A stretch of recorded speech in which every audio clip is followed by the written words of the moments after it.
Hi everyone, my name's Spencer and welcome back to my channel. Today I'm going to be showing you my April 2022 bullet journal setup. I actually kind of struggled with coming up with a theme for this month. I had a couple of different ideas, but they didn't really mash well together, and I wasn't really fully inspired by any of them really. But then I had this idea of kind of like an urban area with flowers growing up through like the cracks in the concrete and things like that. So kind of like nature taking back over an urban space, because I really love how that looks. So I kind of used the phrase city botanicals as like a jumping off point to inspire this theme. And I kind of just decided to really go with the flow and just see what happened as I was sketching. And I realized that whilst I really enjoyed how particularly this cover page turned out, it felt like something was missing. So I decided to sketch in this being who was essentially walking around this urban space, listening to music, and everywhere they went was where the flowers started to bloom. So like those could be behind him or just sort of around him. And yeah, so basically this kind of became like a spring awakening kind of thing. It's really hard to describe, but I really like the vibe that I came up with. I actually used one of my new pens for a lot of this setup, and that is my 0.05 graphik fineliner. And I got this from my local art shop, and I've really enjoyed working with it. When I first started bullet journaling, I mainly stuck to 0.5 nibs or 0.3 nibs, and then I would maybe use a 0.1 or a 0.2 for like really fine details. But this past year, ever since I got that really nice 0.1 fine liner, I've really enjoyed working with really thin liners. And this is the smallest one I've ever used, and I am so in love with it. So I've got to ask, I'm sure I'm not the only one that does this, but does anyone else draw their sketch in pencil, and then when they come to actually do it properly with liners or markers or whatever, you end up almost completely ignoring the sketch in places? Because that is absolutely what I did with this wall. Like, for some reason, on the left hand side, I followed the sketch pretty much exactly. But then on the right hand side, I just started going willy-nilly, and oh my god, did that cause problems. I really should have stuck with the lines that I originally did. But yeah, it caused me so many problems because of course the writing's on that side as well, so it was a nightmare. So does anyone else do this? Please tell me I'm not alone. But anyway, moving on. I actually kind of relate a lot to this image. I don't live in a city anymore, but I do now live in quite a rural area, and I have a puppy who you might be able to hear in the background of this voiceover. And a lot of the time when I'm out walking him, I will have my headphones on and I'll be playing music, and it just helps me focus and feel better. Like, you know, you just have those songs that can kind of change your mood, or they inspire you to do something. Maybe it's just me because I'm really susceptible, but yeah, I find like going on walks with my dog and just listening to music is one of my happy places. So yeah, I hope you like it. Then I went in and drew these music notes coming off the headphones, you know, just in case it wasn't obvious that he's listening to music. I did these again with that thicker black pen just to make them bolder and stand out more against the thinner lined background. And honestly, I really like this effect. Honestly, when I was doing this theme, I wanted to do all of the background in like really fine, kind of sketchy lines, and then draw the boy sort of bigger and bolder. But oh my, it was so weird going from like a 0.05 to a 0.5. Like, the change was massive. And I actually ended up doing a lot of the lines, like doing the rough shape in the 0.5 and then going in with a smaller pen to like get sharper edges in the places that I wanted them. I really just wanted like this big block lettering to go with this kind of urban style. So I wanted this to look like moss graffiti, if that makes sense. I've seen people basically like plant moss on a wall and let it grow, and then it reveals a message, and that looks really cool. So I wanted to do that with the title on this page, and I deliberately coloured this in kind of in splodges, to use my favourite word. It is a proper technique. Do not look that up. So yeah, I did that just to kind of make it look lumpy, like moss, but without having to use too many pens to create that effect. And then I finally started drawing my music boy, my spring boy. He doesn't have a name. Maybe we should name him. Put name suggestions down in the comments. What should we call this guy? After that, I decided to fill in some of the cracks on the pavement that would have plants growing through. And again, just using those same green tones, that dark green, the mid-tone green, and the slightly brighter green. And then I added in some cherry blossom leaves because I wanted the music notes to fade out, but I didn't want them to fade out into nothing. And I wanted to keep this idea of like music fading into beauty, into nature and things like that. This page really was one of my favourite cover pages I think I've ever made. So then it was on to doing my monthly spread setup. This page did end up being a bit more involved than I initially planned, but I don't mind it. I do like the way it turned out in the end. So I'm just starting with that sketch of the boy again, first using that thicker outline and then going in with that 0.05 to do the details, so like the ribbing on the collar, cuffs and pockets, things like the shoelaces, stuff like that.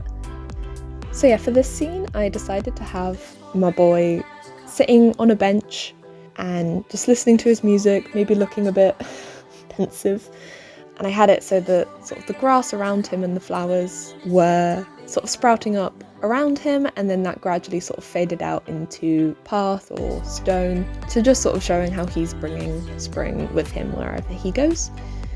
Yeah, I decided that I needed to sort of colour the bench in a little bit because it was looking too flat, so I just did that again with that 0.05. Most of what I'm doing in this setup is with the 0.05, and yeah, just hatched some shading onto it to make it look a little less flat.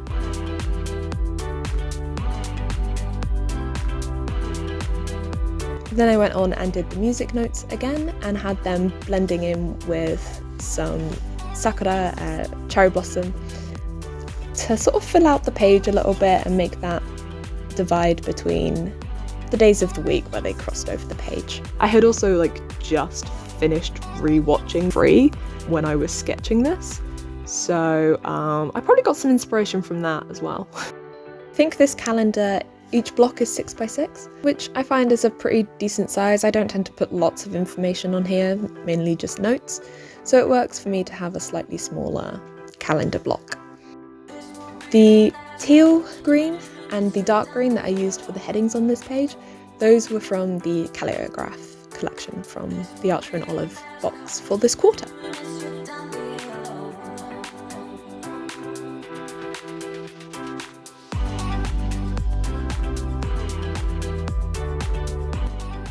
So now it's on to my tracker page.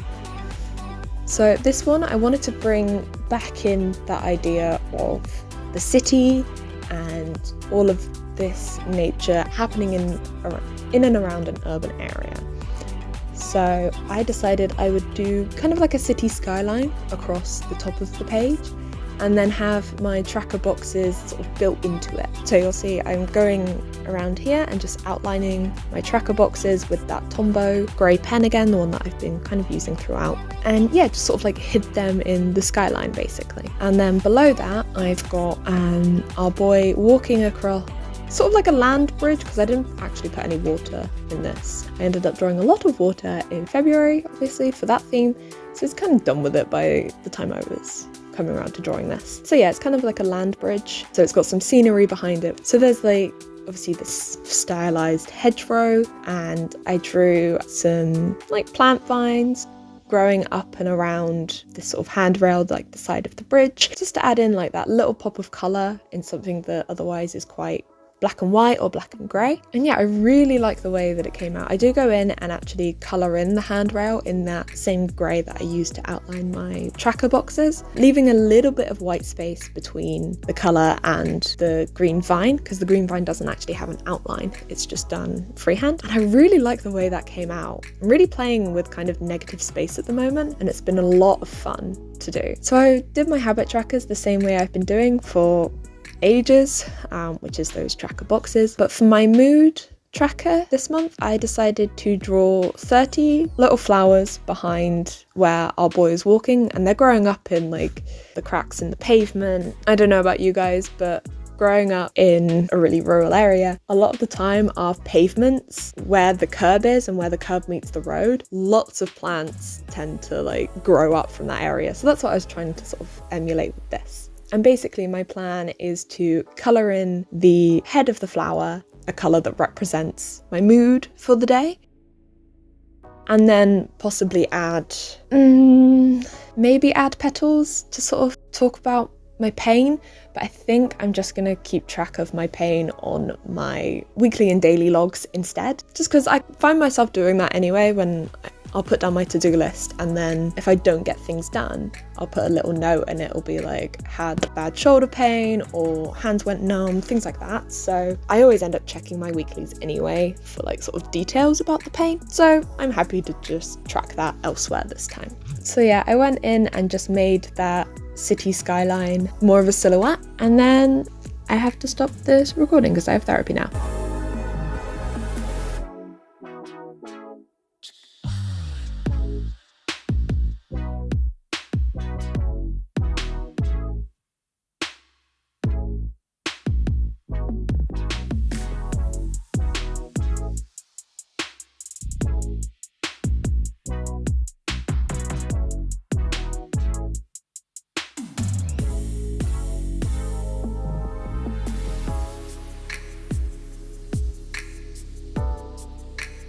Okay, so I am back. It is now the next day because after therapy I was totally out of it and was not able to record the rest of this voiceover.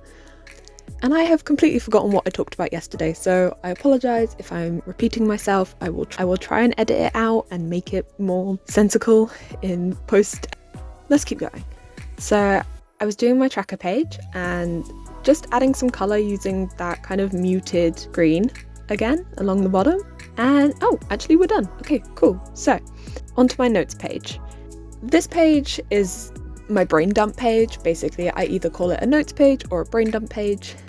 This time I went with notes because it worked best for also doing that skyline effect again.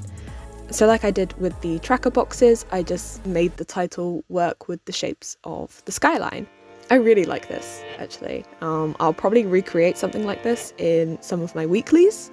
Actually, looking at it now, it could also be quite a cool washi tape to make. So, I'll add that to my list. So of course, I am drawing my boy again, using that thicker outline again for the very outside, and then going in with a much smaller pen, thinner nibbed pen, to do any of the details, like inside of him. So inside of him? No, don't say it like that. Any of the other details, like the sleeves, his hands, any creases in the fabric, that sort of thing. His headphones, of course. I did something a little bit different on this page and actually had him interacting with the world around him. So not only has he got spring around him, but I also drew a frog for him to be interacting with. I was really torn for this, whether I wanted to do hatching for the silhouette or if I wanted to do like solid black like I did on the previous page. So I kind of ummed and ahed about that for over an hour, I think. Again, this is why I don't talk about how long each page takes me, because it really depends on how much I've actually planned it out ahead of time. And I just don't think it's necessarily that helpful for other people, because even a simple page might take me several hours because I can't decide whether I want to hatch colour something or solid block colour it. So yeah, sometimes a simple page can take me hours, and then a more complicated page that I've planned out previously won't take long at all because it's like, oh yeah, just fill in the lines.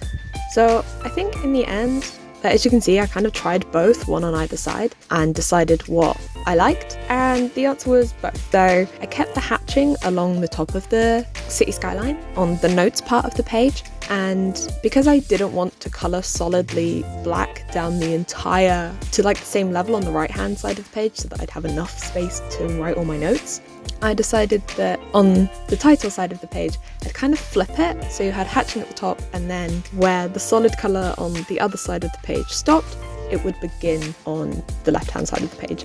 I don't know if I'm explaining that very well, but you can see what I'm doing. And then I, of course, had to add my washi tapes because until this point I forgot that they existed, which is something else that I do. So you'll actually see me in this video like go back through and add washi tape to all of the pages at the end. So normally I would now just move on to a weekly page, but April starts on a Friday, so I only have 3 days for this week, and I don't really want to use a whole double spread for 3 days. I like to have complete weeks on a double page spread for my weeklies. So I decided that on the other side I would do something I haven't done for quite a while. Since music was part of this theme and it was music bringing spring, like awakening spring, I would add a playlist page to this weekly. So on one side I've got space to write songs or albums that I'm listening to. I've left space so I can put an entire album basically into one square of this, because otherwise every single song on here would be songs from Stray Kids' Ordinary album, which came out recently. And again, I've left space to journal because I like to write little notes about what I'm listening to. So to kind of tie this page in a little bit with the weekly on the other side, I kind of tried to repeat that music notes going into blossom effect, and then just gave it that city skyline again, leaves wrapped around it and blossom floating through the city. I know technically this is absolutely not to scale because otherwise the plants would be freaking huge, and I think if any piece of that blossom fell on you, it would not be a Studio Ghibli moment, it would be a Final Destination moment. So yeah, I'm just going through and adding tape, adding stickers, and just zhuzhing up some areas of pages, add a bit more decoration. And also to help like build up that spring following this boy around as well. So here's the final flip through. We have my title page, my monthly page, my tracker page, and my brain dump page. Oh, and of course, the new edition, the playlist page, and my first weekly page. Thanks for watching, everyone. I hope you enjoyed the video. If you liked the video, please give it a like. And if you're new here, hit that subscribe button so we can hang out some more. Also, yeah, don't forget to leave a comment telling me what we should call this boy, our little spring boy. I think he deserves a name. Take care of yourselves, and I will see you in the next video. Bye!